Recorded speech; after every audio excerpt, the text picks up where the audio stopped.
Hello dear student, once again I will welcome you all here in my channel. I am Ankita Singh, and as you all can see, this is the second chapter of history, the earliest society.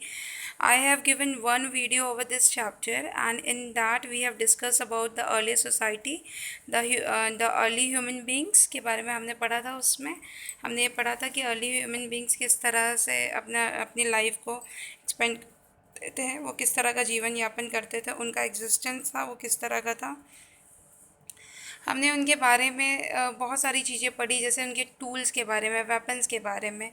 तो उस समय क्योंकि stone tools use होते थे, तो हमने stone tools के बारे में भी पढ़ा था, स्टोन एज के बारे में पढ़ा था, different types of stone age के बारे में भी हमने पढ़ा, पैलेलियोथिक, मेसोलिथिक एंड नियोलिथिक एजेस के बारे में हमने जाना।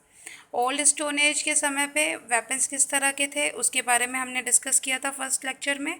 साथ ही साथ उस टाइम पीरियड के पैलेलियोथिक एज के टाइम पीरियड में जो अर्ली ह्यूमन बींग्स की क्लोथिंग और उनके शेल्टर्स किस तरह के होते थे, ये भी हमने उस वीडियो में डिस्कस किया था।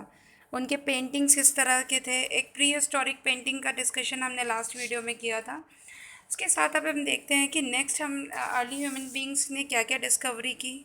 डियर स्टूडेंट, जैसा कि मैंने आपको बताया था कि लास्ट हमने एक अर्लीस्ट पेंटिंग हमने देखी थी, एक स्टैचू हमने देखा था जो कि जर्मनी के म्यूज़ियम में प्रिजर्व करके रखा हुआ है। तो अर्ली ह्यूमन बींग्स के कुछ रॉक पेंटिंग्स वगैरह भीमबेटका एक साइट है, वहाँ पे देखने को मिले। जैसे कि आप स्क्रीन पे देख सकते हैं, ये जो रॉक पेंटिंग वो करते थे खाली समय पे अपने लेंजर टाइम पीरियड पे।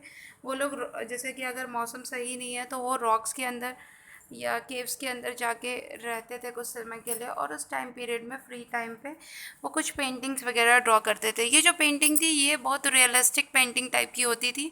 उनके पूरे जो एक्टिविटीज़ थी, वो दिन भर की जो एक्टिविटीज़ थी, जो आउटगोइंग उनकी थी, वो सारी इन पेंटिंग के माध्यम से वो रिप्रेजेंट करते थे। क्योंकि उस समय कोई ऐसी लैंग्वेज नहीं थी जो लोकल लैंग्वेज जो यूज़ कर सकें, अपने आप को एक्सप्रेस कर सके सोसाइटी में, कम्युनिटी के बीच। तो वो लोग क्या करते थे, अपना जितना भी एक्सप्रेशंस करना होता था उनको वो पेंटिंग्स के माध्यम से ही अपने आप को एक्सप्रेस कर पाते थे, अपनी बातों को रख पाते थे। तो ये जैसे पेंटिंग में आप देख सकते हैं कि इसमें पेंटिंग है जिसमें एनिमल्स वगैरह दिखाए जा रहे हैं। इसी तरह से अगर अर्ली ह्यूमन बींग्स एनिमल की हंटिंग करते थे या उनसे रिलेटेड कुछ भी करते थे, तो वो इस पेंटिंग के ज़रिए से वो दर्शाते थे, रॉक पेंटिंग्स। इस तरह के बहुत सारे केव्स में पेंटिंग्स मिली हैं जो अर्ली ह्यूमन्स बींग्स की एग्जिस्टेंस को दर्शाती हैं। फिर नेक्स्ट हम देखेंगे कि फायर का इन्वेंशन किस तरह से, फायर की डिस्कवरी कैसे हुई। डिस्कवरी का मतलब होता है खोज, इन्वेंशन का मतलब होता है आविष्कार। तो यहाँ आविष्कार नहीं, डिस्कवरी की बात हो रही है, क्योंकि डिस्कवरी वो चीज़ होती है जो ऑलरेडी एग्जिस्ट करती है लेकिन उसको यूज़ में नहीं है, इनहैबिट नहीं होती वो। तो अर्ली ह्यूमन बींग्स के टाइम पे भी फायर एग्जिस्ट करती थी लेकिन उनको नहीं पता था कि फ़ायर क्या होती है। तो ऐसे ही अचानक से कभी वो लोग बैठे होंगे और उनने दो पत्थरों को आपस में टकराया होगा खेल खेल में ही। ये इसके बारे में एक स्टोरी ऐसी बनाई जाती है कि इस तरह से शायद हुआ होगा कुछ, तब जाके उनको फायर का मतलब समझ में आया होगा और उनको पता चला होगा कि आग इस तरह से जलाई जा सकती है। तो अर्ली ह्यूमन बींग्स ने क्या किया था, ऐसी स्टोन्स वगैरह लेके कुछ खेल रहे होंगे और अचानक से एक स्पार्क उसमें से जला होगा। जैसे दो पत्थरों को टकराने से चिंगारी जलती है, वैसे ही कुछ ऐसा एग्जिस्ट हुआ होगा। और उनके पास सूखी घास टाइप कुछ होगी जिसमें वो चिंगारी से आग पकड़ ली होगी उस घास में। तो जैसे ही उन्हें देखा कि वो सूखी घास में आग तेज़ी से पकड़ती चली जा रही है और वो आग का रूप ले लेती है, तो उनके पास अगर कुछ खाने का, कुछ मीट वगैरह, जो भी उनने एनिमल्स का जो मीट होगा, रॉ फ्लैश, क्योंकि वो पहले रॉ फ्लैश ही खाते थे, उनको तो पता ही नहीं था कि कुक करने के बाद खाना और अच्छा हो जाता है। तो गलती से वो रॉ फ्लैश उनने उसमें गिरा दिया होगा, और उसके बाद जब उसको टेस्ट किया होगा निकाल के, तो वो भुना भुना बहुत अच्छा लग रहा होगा उनको। तो इससे उनको पता चला कि जो आग होती है वो इम्पॉर्टेंट है और उससे वो कुक कर सकते हैं और उससे कुक किया हुआ खाना बहुत ही टेस्टी हो जाता है। फिर तब से उनने अपनी हैबिट बना ली कि कुक करके खाने की। ठीक है, इस तरह से फायर का डिस्कवरी धीरे धीरे हुआ, जैसे कि आप पिक्चर में देख सकते हैं इस तरह का हुआ होगा कुछ। ठीक है, अर्ली ह्यूमन बींग्स ने एक्सीडेंटली फायर को डिस्कवर किया था। फिर नेक्स्ट हम देखते हैं, जैसे कि हमने मेसोलिथिक एज के बारे में हमने सुना था। तो मेसोलिथिक एज का जो टाइम पीरियड है वो 10,000 से 8 8000 BC का टाइम पीरियड मेसोलिथिक मतलब मिडिल स्टोन एज का टाइम पीरियड कहलाया था। इस मिडिल स्टोन एज में भी काफ़ी चेंजेस आए थे अर्ली ह्यूमन की सोसाइटी में। जैसे कि उनकी जो लाइफ चेंजेस जो आए थे उसमें हंटिंग और गैदरर अब वो बनते चले जा रहे थे। जैसे उनको पता चला कि पहले भी वो नोमैड्स थे, वो ढूंढ ढूंढ के ही खाना खाते थे, लेकिन अब वो इकट्ठी करने जा रहे थे चीज़ों को, क्योंकि इस समय उनके पास फायर का एग्जिस्टेंस हो चुका था। उनको पता चल गया था खाना बना के खाने से बहुत अच्छा हो जाता है। तो और उस समय भी सोसाइटी और पूरा एनवायरनमेंट काफ़ी चेंज हो गया था, ड्रायर हो गया था, कूलर हो गया था, वार्मर हो गया था। तो उस समय बहुत सारे प्लांट्स एंड ट्री एग्जिस्ट कर रहे थे उनके आसपास, एनिमल्स एग्जिस्ट कर रहे थे। तो उन्हें धीरे धीरे उन सबको गैदर करना, उनका पशुपालन करना स्टार्ट कर दिया। पेड़ों को पेड़ों से उनने जो भी उनके बाई प्रोडक्ट थे उसका यूज़ करना, उसको इकट्ठा करना स्टार्ट कर दिया, जिससे वो अब अपने खाने को मैनेज कर सकते थे और वो कुक्ड फूड अब खाना स्टार्ट कर दिए थे। तो ये सारे चेंजेस आए थे अर्ली मैन की सोसाइटी में। इसी बीच अर्ली मैन की सोसाइटी में एक चेंज और आया था, उनके जो टूल्स थे अब बहुत ज़्यादा फाइन टूल्स वो यूज़ करने लग गए थे। माइक्रोलिथ टूल्स का यूज़ करना स्टार्ट कर दिया था। डियर स्टूडेंट, जो माइक्रोलिथ मैंने वर्ड का यूज़ किया, माइक्रोलिथ, माइक्रो का मतलब होता है छोटा, स्मॉल, और लिथ मतलब स्टोन। तो छोटे स्टोन के टूल्स, बहुत फाइन क्वालिटी के टूल्स यहाँ बनाए जा रहे थे इस टाइम पीरियड में, मेसोलिथिक एज में, मतलब मिडिल स्टोन एज में। और इसमें जो टूल्स थे बहुत ही शार्प एज के थे। पहले के जो पैलेलिथिक एज के टूल्स थे वो रफ़ क्वालिटी के थे, मतलब कि इतनी शेप उनकी क्लियर नहीं थी, थोड़ी सी रफ़ शेप के थे।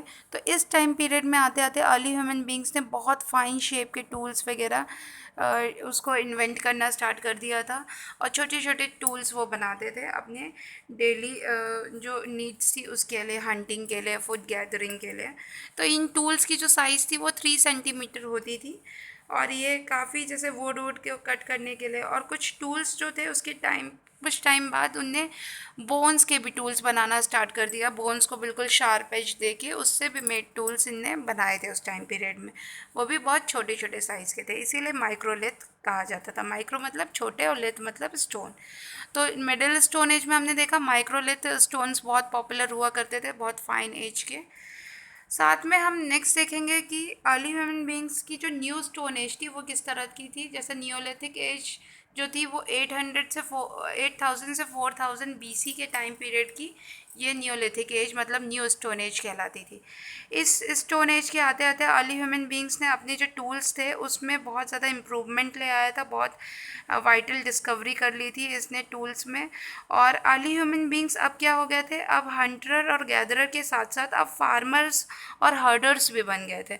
मतलब कि अब वो खेती करना उनने स्टार्ट कर दिया था, उनने धीरे धीरे क्रॉप्स को खुद से ग्रो करना स्टार्ट कर दिया था। खाना इकट्ठा करने के लिए वो अब फॉरेस्ट पे ही नहीं डिपेंड करते थे, अब वो खुद से भी क्रॉप्स को प्रोड्यूस करना उनने स्टार्ट कर दिया था। इसी के साथ साथ वो हर्डर्स भी हो गए थे। हर्डर्स मतलब कि चरवाहे का काम करना भी उनने स्टार्ट कर दिया था। वो धीरे धीरे डोमेस्टिकेशन उनने और कैटल्स को रेयर करना, कैटल्स मतलब पशुओं को पालना स्टार्ट कर दिया था। पशुओं को पालने से उनको बेनिफिट ये होता था कि उनके ट्रांसपोर्टेशन में भी हेल्प हो जाती थी, साथ ही साथ उनका इरिगेशन और कल्टीवेशन का काम भी ईजिली हो जाता था। मतलब कि वो जो पशु थे वो उनको एग्रीकल्चर में भी हेल्प करते थे, फार्मिंग में हेल्प करते थे, साथ ही साथ उनके घर में भी काफ़ी सारे बाई प्रोडक्ट उन एनिमल्स की वजह से आ जाते थे, जैसे कि गोट, काऊ, बफेलो, इन सब से उनको मिल्क वगैरह मिल जाता था, और ये लॉन्ग टर्म उनके लिए बेनिफिट हुआ करता था।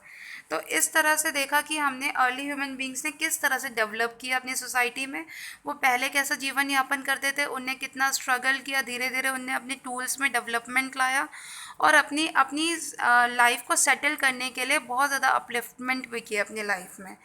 नेक्स्ट हम देखेंगे कैलोलिथिक एज। कैलोलिथिक एज पीरियड जो है वो 4000 से 2000 BC तक था। इसको कैलोलिथिक एज इसलिए कहते हैं क्योंकि इस एज में कॉपर्स से बने टूल्स का बहुत ज़्यादा पॉपुलर हो गए थे। ठीक है, कैलो मतलब कॉपर और लिथिक मतलब स्टोन, इन सब से मिक्स कॉपर स्टोन एज इसको कहा जाता था। इन सब से मिक्स्ड टूल्स उस समय बहुत ज़्यादा पॉपुलर थे।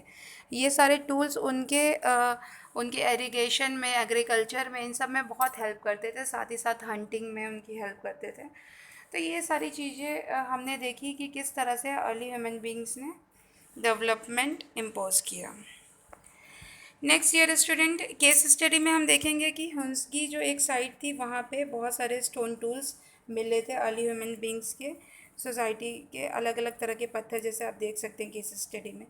तो ये चैप्टर इतना ही था डियर स्टूडेंट, जिसमें हमने बात की अर्ली ह्यूमन बींग्स के लाइफ स्टाइल के बारे में, कैसे जीते थे, उनके टूल्स क्या थे, कौन कौन सी स्टोन एज थी, स्टोन एज के कितने पार्ट्स से, उसमें कैसे कैसे टूल्स हमने देखे, कैसे कैसे डेवलपमेंट हुआ, अर्ली ह्यूमन बींग्स ने क्या क्या चीज़ों का डिस्कवरी की, कैसा उनका वेदर था उस टाइम पीरियड का, कैसा वो वर्किंग थे और किस तरह का जीवन वो यापन करते थे, उनकी लाइवलीहुड क्या थी, इसके बारे में हमने पढ़ा। इस चैप्टर को अच्छे से रिवाइज़ करिए डियर स्टूडेंट। और इस चैप्टर के अलावा मैं नेक्स्ट चैप्टर के वीडियोस आपको जल्दी अपलोड कराऊंगी। तब तक आप मेरे साथ जुड़े रहिए, मेरे चैनल को सब्सक्राइब करिए, लाइक करिए, शेयर करिए, कमेंट करिए। अपनी अटेंडेंस आप कमेंट के माध्यम से भी दर्ज करा सकते हैं। Thank you dear student, thank you for watching my channel, and stay blessed and stay healthy at home, and keep learning, keep studying at your home, keep watching my channel, and don't forget to subscribe it and press the bell icon so that you can get the notification of my new uploads. Thank you everyone, thank you for watching.